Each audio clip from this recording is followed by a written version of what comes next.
Welcome to episode 888 of ApartmentHacker. This is Mike Burnett, ApartmentHacker. It's my mission to tease out human potential in the multifamily space.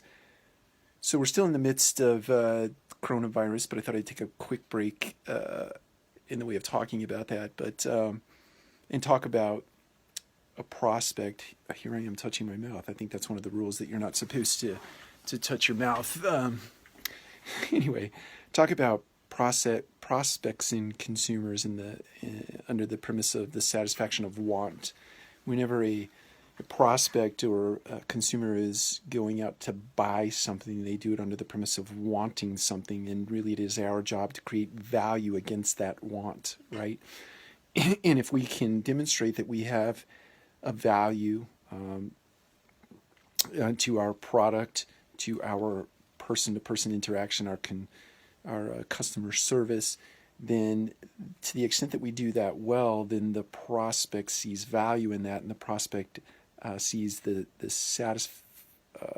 satisfaction of a want, and therefore they feel compelled to move forward in not a transaction. I was trying to stay a word away from the word transaction. Move forward in the way of a continued relationship building that ultimately ends in them buying from you. So I think it's important for each of us to consider the value you're creating against the wants of the audience that you're trying to satisfy.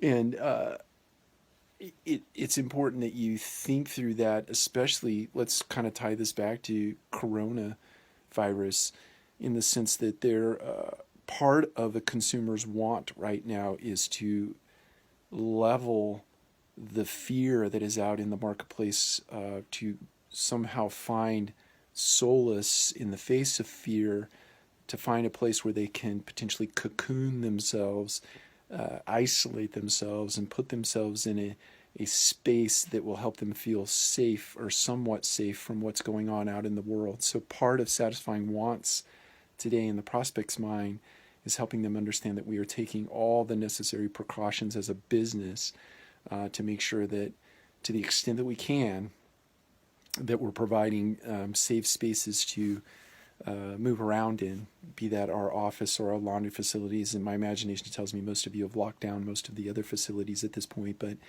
those places and spaces that are still available for public use, satisfying part of that want in a consumer's mind today is to know that we are exercising the necessary protocols to keep those spaces disinfected or wiped down with some level of frequency that makes sense.